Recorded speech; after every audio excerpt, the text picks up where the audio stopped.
Bang, Rowan, I couldn't do that at 27. No nonsense, straight to the point, courage, detail. It finally went down, and not quietly. That lawsuit everyone thought would fizzle out just detonated into the most expensive television judgment in US history. Karoline Leavitt didn't just win, she torched the house down. What started as a headline now has ABC and The View gasping for air. Caught in what insiders are whispering is a slow-motion corporate collapse. $800 million. Not a slap on the wrist. Not even a scandal. We're talking a full-blown media extinction event. The View, once the queen of daytime trash talk, just got buried under the weight of its own arrogance. Whoopi, Mia, Joy, Vanish, and Sunny. Word is she's dialing up legal help like her future depends on it, because it just might. Meanwhile, Karoline. She's walking like she owns the headlines now. This wasn't some courtroom technicality. This was a cultural grenade lobbed straight into the heart of mainstream media. What we're witnessing isn't just karma. It's karma with cameras rolling in a mic drop finale. Once untouchable, The View is now staring at the very real threat of bankruptcy. It's not a rumor, it's reality. And we're about to expose everything. There is so much good news, so much winning out of the Trump White House right now that the mainstream legacy media can't keep up with. We're peeling back the velvet curtain on how Karoline flipped the script, crushed the narrative, and sent daytime TV's loudest mouths into a spiral they never saw coming.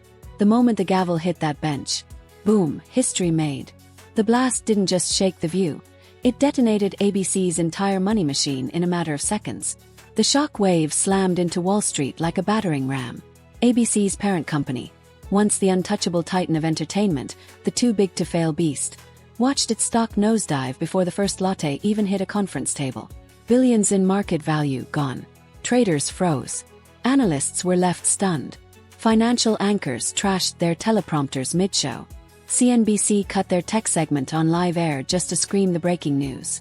An $800 million judgment had just shattered ABC's market confidence into dust.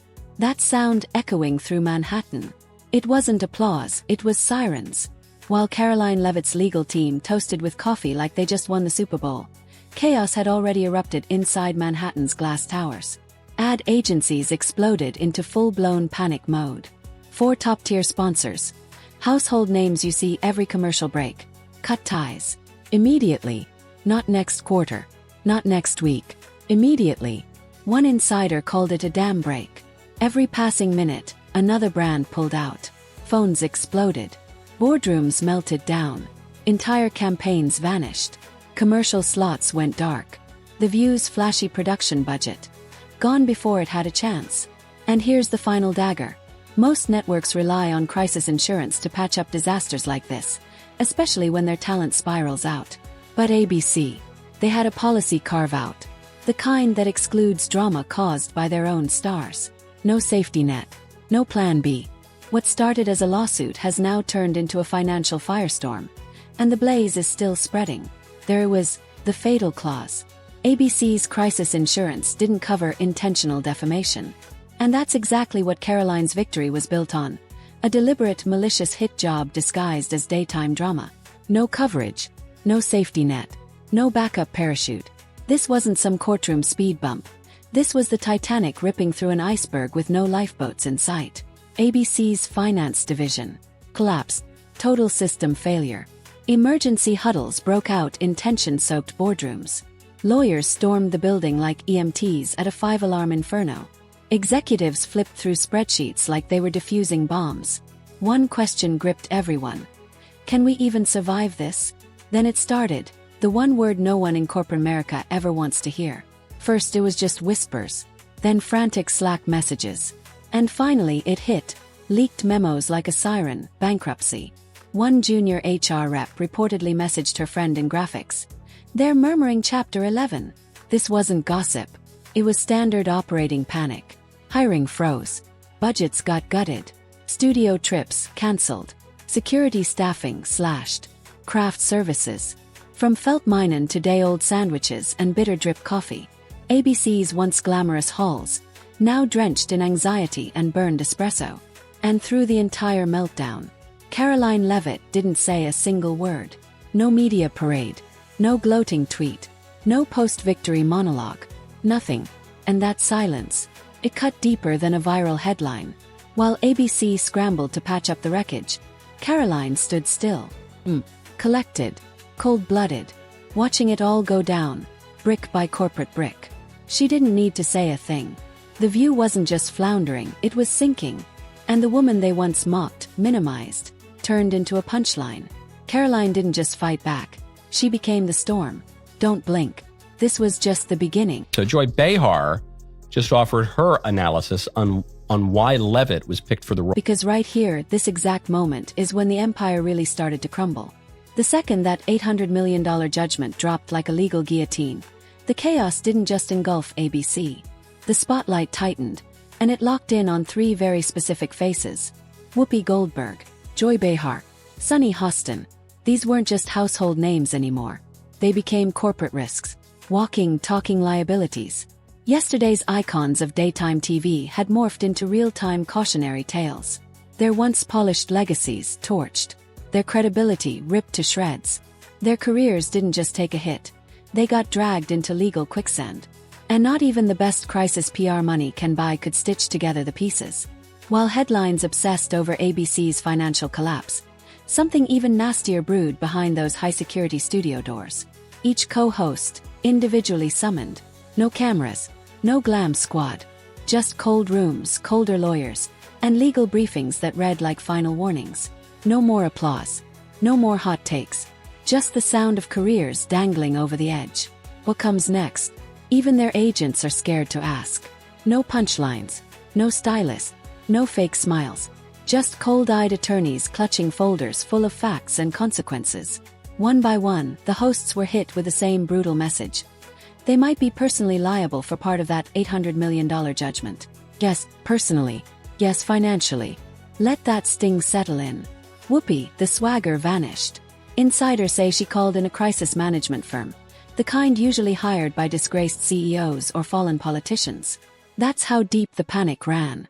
Joy Behar, she straight up disappeared. No calls, no emails, nothing. One crew member even joked she ghosted her own scandal. Sunny Hostin, the one with legal credentials. According to sources, she broke down in tears during a closed-door meeting. No cameras, no filters, just a raw, silent collapse. She understood what the others didn't want to admit. This wasn't just reputation damage. This was career annihilation. But Karoline's legal team didn't just file a lawsuit. They launched a full-blown tactical strike. What they revealed wasn't just evidence. It was a calculated map of malice. Slack messages dripping with cruelty. Behind-the-scenes footage of the hosts mocking Karoline during ad breaks. Producer memos explicitly instructing who would land the hardest hit. This wasn't off-the-cuff chaos. How ironic that Whoopi Goldberg and Joy Behar and the rest of the ladies on The View spend their time calling Republicans the conspiracy theorists, but they have been wrong about everything they have said over the last couple of years. That's cold. And that was the moment everything snapped into focus. Joy didn't just weaken their case, she blew it apart. That video clip became the symbol of everything the public can't stand about today's media. The smug tone, the cheap shots, and the belief that fame makes you untouchable. Turns out it doesn't. To make things worse, Joy actually tried to give her take on why Karoline was cast in that political segment in the first place. A last jab. But Karoline, she stayed silent. No press tour. No interviews. No reaction. Just stillness. And that silence hit harder than any comeback ever could. Because this wasn't just about winning in court. This was about setting a new standard. Real consequences for unchecked egos. For the hosts of The View, this wasn't a little media stumble. It was a straight collapse, with no safety net, and no one lining up to save them. And Karoline, she was just getting started. Now let's take you inside ABC's headquarters. Because behind those polished walls, things were boiling over. Imagine it. A sleek boardroom filled with leather chairs and a table built for power lunches and celebration toasts. But this time, it was quiet. Too quiet. Until it wasn't. One staffer called it a corporate wake-up call. Another insider said it was the most unhinged meltdown ABC's execs had ever seen. When that $800 million verdict hit, it didn't just cause panic. It set off actual security alerts. Internal systems flagged multiple executives trying to access sensitive financial documents in real time. That wasn't protocol. That was chaos. And it wasn't just about money anymore. It was about control slipping through their fingers. And Karoline, watching it all unfold, steady as ever. Meanwhile, ABC's crisis response team, trained for scandals, not full-scale collapse, froze. They had protocols for damage control. But this wasn't damage control. This was a corporate freefall. Let's walk through the timeline. At exactly 2:01 p.m., moments after the jury dropped its verdict, an emergency meeting was called. Subject line: immediate response. Lawsuit verdict. By 2:15 p.m., the war room was packed. Legal counsel, top PR handlers, network execs, showrunners, even Disney stakeholders dialed in through encrypted Zoom. The room was heavy, thick air, clenched jaws, shallow breathing. One exec slammed the table so hard a glass pitcher flipped and shattered. "We let this happen," he growled. Another, visibly shaking, launched a legal binder across the room, yelling, "We enabled every bit of this." Someone whispered, "This is bigger than Don Imus. Bigger than Roseanne." Another cut in, "This is legacy destruction." Then the door burst open. A junior legal assistant stepped in, pale, clutching a white envelope. It was fresh, straight from Karoline Leavitt's legal team. Inside was just one sentence, printed in stark Helvetica. "We suggest you begin calculating liquidation options." Liquidation. A word never even imagined in the same sentence as The View. This wasn't spin material. This was a legal bombshell. And they were now standing in the blast zone. The reaction: pure chaos. Some execs demanded immediate action. Fire Whoopi. Fire Joy. Fire Sunny. Burn the brand and cut it loose. Others warned that moving too fast would scream guilt. "If we panic now," one said, "we're admitting we knew this was indefensible all along." Voices clashed. Desks were hit. Red faces everywhere. One executive stormed out yelling, "I told you not to greenlight that segment." And then came the leak. A marketing insider dropped a bomb of their own. A long-buried internal poll. One that had predicted exactly this level of backlash if the segment aired the way it did. They ignored the warning. And now the fallout was hitting every floor. That internal poll. It's Exhibit A in a new wave of lawsuits, this time coming from furious shareholders. That's right. The reckoning didn't end with the verdict. It's growing. This case didn't just cost ABC $800 million in damages. It shattered the foundation. What followed was a tidal wave of investor backlash, looming class action threats, and something far more dangerous: the growing talk of full-scale, network-wide bankruptcy. What began as a lawsuit had now mutated into a historic corporate meltdown, the kind of nosedive executives whisper about but hope they'll never see firsthand. Inside that emergency meeting, ABC's CFO reportedly laid it all out, without sugarcoating a thing. Ad revenue losses, $140 million. Legal fees, already at $38 million.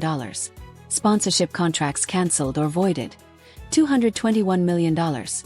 Gone overnight. Brand equity, completely gutted. No number could capture the damage, one exec said. It was like watching the engine rip off mid-flight, and knowing there's no way to fix it in time. And then, just as they were scrambling to build a damage control strategy, the second strike landed. A video clip leaked across Twitter like wildfire. Joy Behar, after taping, casually sipping wine and smirking as she said, "Let's see her sue us for that." Well, she did. And she won. The clip hit 2 million views within minutes. 10 million. Hashtags under an hour. Hashtag Joy be wrecked, hashtag you and quiet, hashtag your Sunnyside gun sponsors freaked. One major automaker announced a full re-evaluation of their entire daytime media buy. Another conglomerate froze all syndication of The View across regional partners, effective immediately. And behind the scenes, Disney executives had already started running projections for the worst-case scenario. If this bankruptcy lands, one senior exec said, we're not talking damage control. We're talking pulling the plug on the entire daytime division. Not rebranded. Obliterated. And somehow, in the middle of the fallout, ABC still thought a polished apology or a few well-timed suspensions might patch things up. But Karoline's legal team didn't even respond. No press conference. No interviews. No statement. Just silence. Because at that point, there was nothing left to debate. The verdict was final. The damage was expanding by the hour. And The View. It was being wiped from existence. ABC went from "let's make this go viral" to "let's explore liquidation" in under 3 months. No PR stunt could rewrite what had happened, because this wasn't a media scandal. It was a full-blown reckoning. Newsrooms and studios across the country were watching closely, not just as observers, but as potential targets. Because if Karoline Leavitt could bring down The View, then no host, no network, no off-script moment was safe anymore. Let's talk ripple effects. ABC wasn't the only one rattled. CBS called emergency meetings. NBC ordered legal audits on every unscripted segment aired over the past 6 months. Even Netflix and Hulu quietly reached out to legal consultants. Why? Because Karoline didn't just win in court. She shattered the illusion that media power equals legal immunity. Now the entire industry is treating live talk shows like ticking time bombs. Writers are gutting scripts like they're scrubbing evidence. Hosts are attending mandatory defamation training. One CNN insider revealed that new contracts now come with narrative liability clauses, making on-air talent personally responsible for what they say. No more hiding behind the network. No more plausible deniability. And over on TikTok, they've already given it a name, the talk show takedown. Twitter's overflowing with hashtags. Divisive and disgusting speech that any president, certainly in my lifetime, has ever given.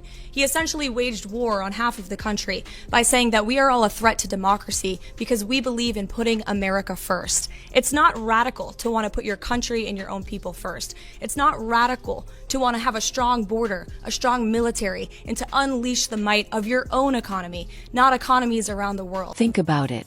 A 26-year-old conservative woman dragged the most powerful daytime show in U.S. South history into court and drained it dry. No rants, no online meltdowns, no press tours, just airtight receipts and calm, calculated moves. She didn't clap back. She closed cases. That's not a headline. That's folklore. Now, quiet political conversations are gaining volume. Strategists are already whispering, 2028. One campaign insider reportedly said, "She's got the platform. She's got the tested base." The media mocked her. She hit back with subpoenas. Some are calling her the conservative AOC. But instead of tweets, she uses legal filings. Karoline didn't just win a lawsuit. She flipped the script. And in a time when media narratives ruled unchallenged, she forced a reckoning. The View didn't just lose in court. They lost the culture war. And now, we're not just watching a cancellation. We're watching the lights go out on an era. Studio cameras, off. Makeup mirrors, untouched. Audience tickets, suspended indefinitely. ABC, the giant of daytime TV, is unraveling on every level. The View isn't stumbling. It's fading fast, caught in a storm it thought it could control. And Karoline, still quiet, still focused, still standing. On the other side of the wreckage stands Karoline Leavitt, the underestimated voice, the political outsider they brushed off. Calm and calculated, she became the force behind a legal firestorm that tore through decades of media arrogance in just a few months. And let's be honest, this didn't start with some grand plan. Started with a smirk, one smug jab, one segment designed not to inform but to mock. It wasn't a conversation, it was a setup. And now, the only thing dismantled is The View. $800 million later, the scoreboard says it all. Karoline won. The View gun. They laughed. They filed. They mocked her again. She built her case. They tried to cancel her. She delivered the receipts. And by the end, she didn't just win. She made history. For millions watching, especially those silenced or belittled by the media, this wasn't just a verdict. It was vindication. Well, it was poetry. Because this was never just about Karoline. It was about every person who's been talked over, condescended to, or shut down for not fitting the narrative. Karoline didn't just push back. She dismantled the game. She shattered the illusion that big networks could spin stories, attack critics, and laugh their way out. Not anymore. Now, every producer is sweating. Every host is second-guessing their next segment. And every network lawyer is scrambling to rewrite contracts, with one clear rule at the top. Don't become The View. Because Karoline just proved exactly what happens when you mock the wrong person, when receipts speak louder than ratings, and quiet truth comes swinging harder than any headline. So here's the real question. Should The View be permanently cancelled? Is daytime TV finally facing the reckoning it's dodged for years? And is this the start of a new media era, where spin costs millions and accountability actually wins? Let us know what you think in the comments. We're reading everything, especially the bold takes. And if this hit you like it hit us, smash that like button. If you believe the game just changed, hit subscribe because Karoline's not done. And we're tracking every move. Share this with someone who still thinks the media is above consequences. Because that illusion just shattered. The empire didn't wobble, broke. And the one holding the hammer, Karoline Leavitt, armed with calm receipts and power they never saw coming. Stay loud, stay sharp, stay tuned. Because history didn't just get challenged, it got rewritten.